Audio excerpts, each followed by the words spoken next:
ঘটনা কি সত্যি? নিজের জন্ম কলা মামুনিরে এত কইরা কইলাম কলা গাছের সাপোর্ট কইরো না। অটোমেটিক আল্লাহ তাআলা ইলিশ মাছকে বলেছে যে কোনো নেট নাই। এটাই হচ্ছে ইন্ডিয়া, এটাই হচ্ছে ইন্ডিয়া। এজন্যই আমাদের টার্গেট অলওয়েজ নেক্সট বিশ্বকাপ। এবারের বিশ্বকাপ খেলতে পারিনি তো কি হয়েছে?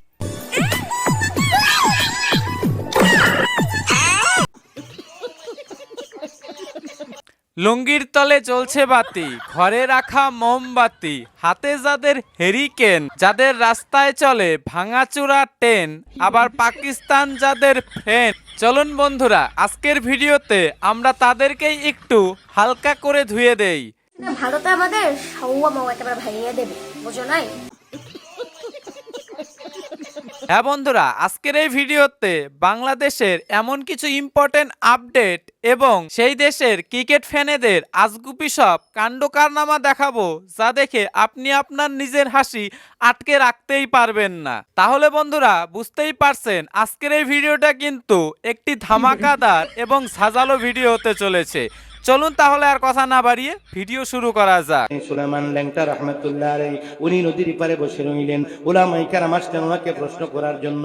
উনি পুরো অঙ্গটাকে লম্বা করে টানতে টানতে অনেক বড় করে ফেলে মাথার মধ্যে পাগড়ি বাঁধলেন।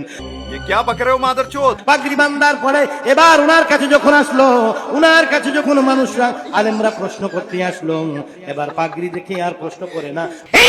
যে লোকটা লিঙ্গকে এত বড় করে পাগড়ি বাঁধতে পারে তার কাছে উলঙ্গ আর কি উলঙ্গ হওয়ার না কয় একই কথা।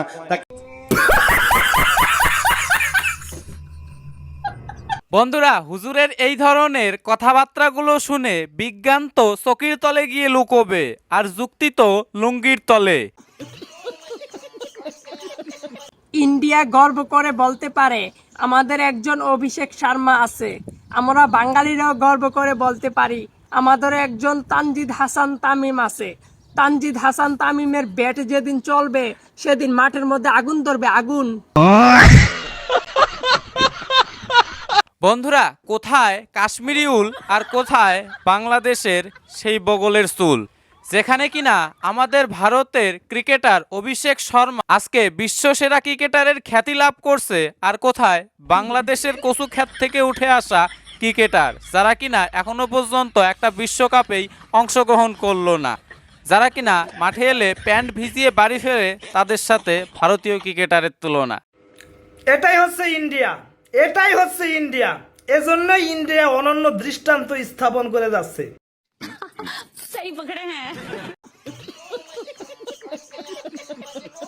যেখানে কোনো পাহারা দেওয়া লাগে না, ফিড দেওয়া লাগে না, ওষুধ দেওয়া লাগে না, খাদ্য দেওয়া লাগে না, অটোমেটিক আল্লাহ তাআলা ইলিশ মাছকে বলেছে যে কোনো নেট নাই, বেড়া নাই, পান নাই। এই পর্যন্ত বাংলার সীমানা, এই পর্যন্ত ভারতের সীমানা।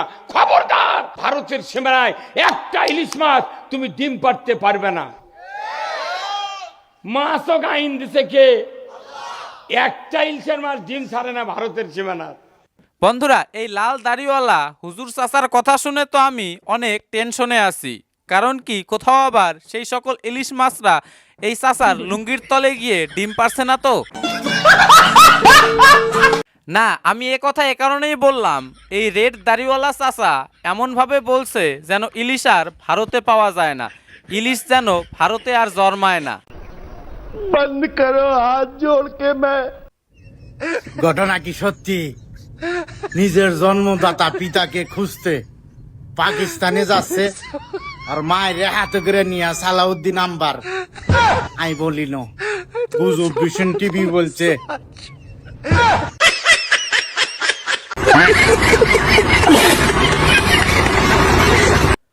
বন্ধুরা, এবার তো শিওর যে বাংলাদেশকে বর্তমানে পাকিস্তানি মালগুলোই চালাচ্ছে।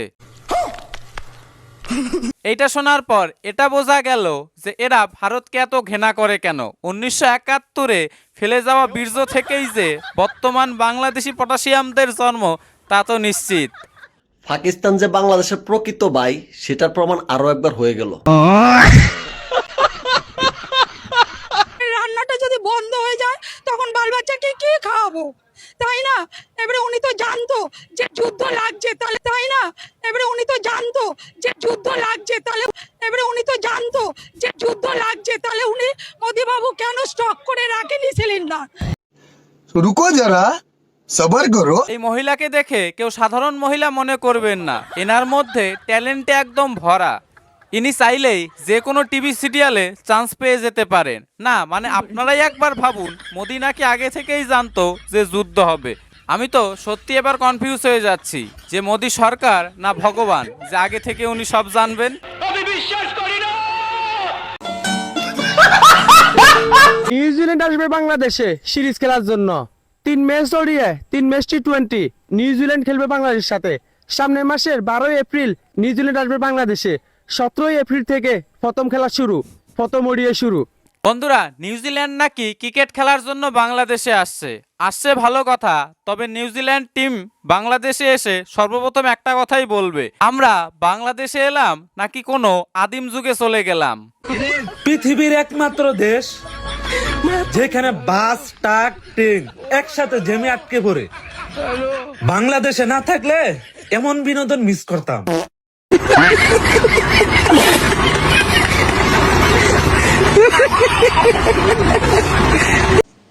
আমাদের টার্গেট অলওয়েজ নেক্সট বিশ্বকাপ। এবারের বিশ্বকাপ খেলতে পারিনি তো কি হয়েছে, নেক্সট বার আমরা করব। আমাদের যত প্ল্যান সব হচ্ছে নেক্সট বিশ্বকাপ নিয়ে। কি মনে 2026-এর বিশ্বকাপ আমরা খেলতে পারিনি তো কি হয়েছে, মন খারাপ করার কিছু নাই। নেক্সট বিশ্বকাপ নিয়ে প্ল্যান করেন, সবাই নেক্সট বিশ্বকাপ নিয়ে ভাবেন। ইনশাআল্লাহ নেক্সট বিশ্বকাপে আমরা চ্যাম্পিয়ন হব। বন্ধুরা, যাদের টার্গেট হচ্ছে নেক্সট মানে পরবর্তী পদক্ষেপের জন্য প্রস্তুতি নেওয়া, তারা যে কোনো কাপ জিতবে, বিশ্বকাপ বলুন, ওয়ার্ল্ড কাপ বলুন, এইসব কাপ যে জিতবে, এইসব তো তাদের কাছে শুধু স্বপ্নই। আর এইসব হয়েছে কি জন্য জানেন? বাংলাদেশের কলা মামুনির জন্য।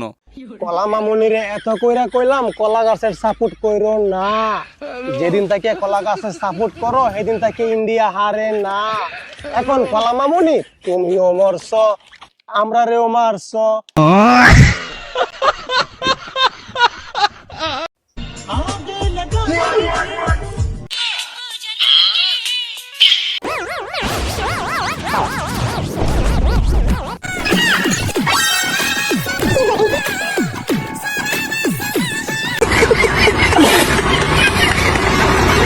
বন্ধুরা, কি আমি তো ভালো করে দেখছি চারিদিক, কারণ কি কোথাও আবার জান্নাতের ফুটো দিয়ে এই সকল জান্নাতি পরীরা বেরিয়ে এলো না তো? না মানে কোথায় এবার শান্তির দূতের সেই সকল ব্যক্তিরা যারা কিনা বলেন আমাদের মধ্যে গান বাজনা নেই, গান বাজনা হারাম।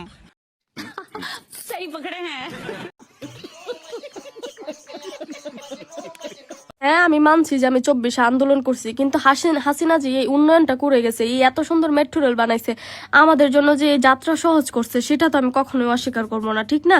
যে ভালো করছে তাকে ভালো বলবো, যে খারাপ করছে তাকে তো অবশ্যই খারাপ বলবো। কথায় আছে না, ঠেলায় না পড়লে বেড়াল কাছে ওঠে না, সেম অবস্থা মনে হয় বর্তমানে এনাদের সাথেও হচ্ছে।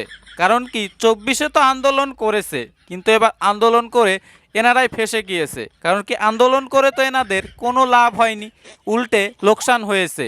দেশে জিনিসপত্রের দাম বেড়েছে, কৃষকরা ঠিকঠাক মজুরি পাচ্ছে না, বেকাররা চাকরি পাচ্ছে না। এবার এনারা ফেসে গিয়েছেন। মারো মুঝে মারো, মারো মুঝে মারো।